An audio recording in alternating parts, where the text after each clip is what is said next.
Bonjour et bienvenue sur cette nouvelle série de vidéos consacrée à l'application Affinity Photo et aujourd'hui plus particulièrement sur comment créer une nouvelle composition, c'est-à-dire un nouveau document sur ce logiciel.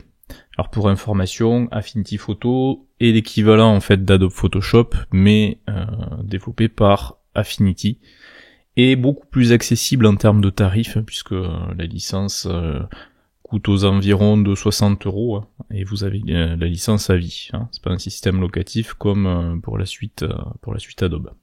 Alors pour créer un nouveau document, c'est tout simple, vous passez par le menu fichier puis nouveau. Alors vous allez avoir cette nouvelle fenêtre qui va apparaître où on vous propose des formats prédéfinis pour l'impression, pour le web, pour certains périphériques et même les formats photos. Alors vous n'avez pas d'obligation d'utiliser ces formats prédéfinis, vous pouvez créer de toutes pièces votre format de document en utilisant le volet qui se trouve à droite de ce panneau. Alors bien sûr on va vous demander les dimensions de votre document, c'est-à-dire sa largeur, sa hauteur, et associé à ça sa résolution et l'unité utilisée. Donc par exemple si vous travaillez pour un support écran, il y a de fortes chances que vous passiez l'unité du document en pixels. Et si vous travaillez par exemple pour une interface web pour des écrans Full HD, vous passerez sur du 1920 pixels par 1080 pixels. Si par contre vous souhaitez mettre en place un format fini A4 pour l'impression, le A4 c'est du 21 cm de large par 29,7 cm de haut, donc à ce moment-là vous changez l'unité, vous passez soit en millimètres soit en centimètres, et vous saisissez les bonnes dimensions, 21 par 29,7. Et alors l'histoire de la résolution, retenez juste que si le document est destiné à l'impression, restez sur une résolution de 300 dpi, c'est-à-dire dot per inch, et si votre document pour le coup est destiné à un affichage sur un écran, vous pouvez rester sur du 72 dpi, et à ce moment-là, de toute manière, les valeurs seront saisies en pixels, donc peu importe la résolution que vous définissez à ce niveau-là.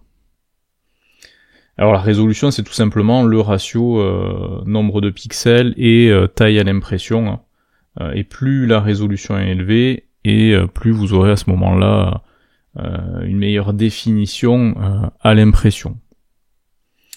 Donc attention aussi à la notion de fond perdu, c'est-à-dire que si cette composition que vous allez destiner à l'impression est imprimée chez un imprimeur, il y a de fortes chances qu'il exige de votre composition qu'elle intègre ce qu'on appelle des fonds perdus, c'est-à-dire une zone autour de votre format fini sur laquelle vous allez devoir tout simplement prolonger les éléments type arrière-plan de couleur ou éléments graphiques pour qu'au moment de la découpe de votre format fini, il n'y a pas d'espace blanc qui serait dû au décalage de découpe. Donc les fonds perdus, c'est variable en fonction de l'imprimeur.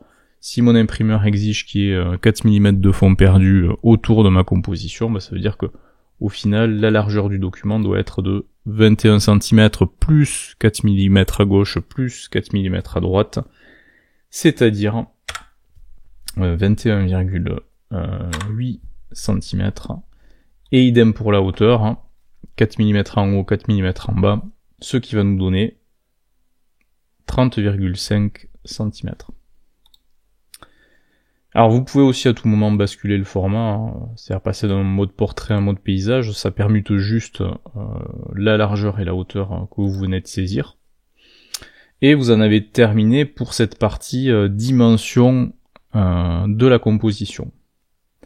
Alors on passe ensuite à la partie couleur, et ce qui est essentiel à ce niveau-là, c'est le format de couleur, c'est-à-dire le mode colorimétrique que vous utilisez. Alors, il y a plusieurs formats qui existent.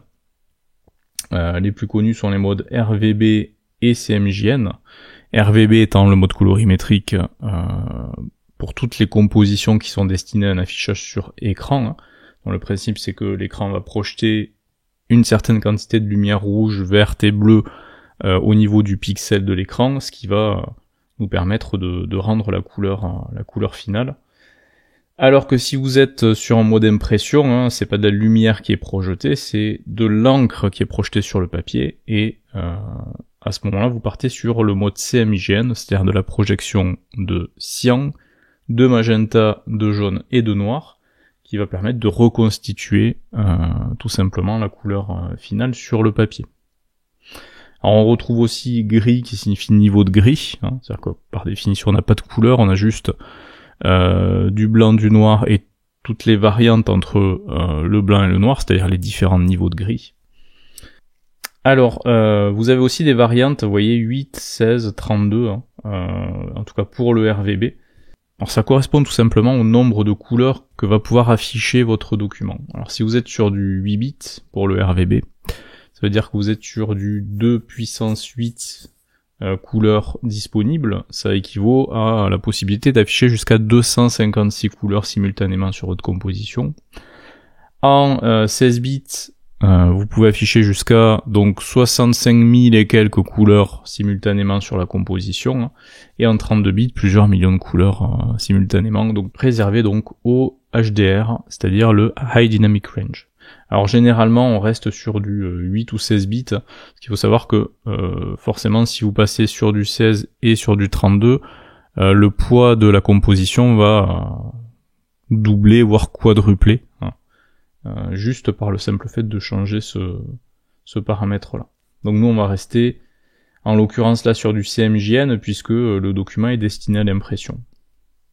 Alors vous pouvez faire en sorte que l'arrière-plan soit transparent, hein, plutôt qu'avec un fond blanc uni, en cochant tout simplement cette case-là. Également vous avez accès aux marges, si vous cochez la case « Inclure les marges ». Donc là ce sont les marges qui vont apparaître à l'intérieur de votre composition, qui vont permettre de définir justement les zones dans lesquelles vous allez pouvoir tout simplement mettre en place essentiellement vos éléments de texte de la même manière pour éviter qu'ils soient trop près du bord et qu'en cas de découpe ils soient eux-mêmes éventuellement découpés. Donc c'est ce qu'on appelle aussi la zone tranquille, donc une zone qui ne risque rien au moment de la découpe par l'imprimeur. Donc là par exemple je vais me caler sur 2,4 parce qu'on a les 4 mm de fond perdu et donc 2 cm de marge de chaque côté.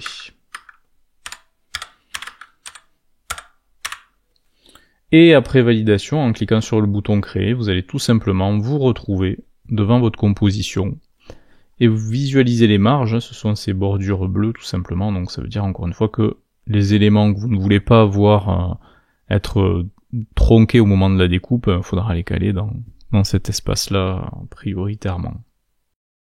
Voilà pour ce qui était de la création d'une nouvelle composition sur Affinity Photo, et on se retrouve très bientôt pour une nouvelle notion sur les outils de sélection. À très bientôt.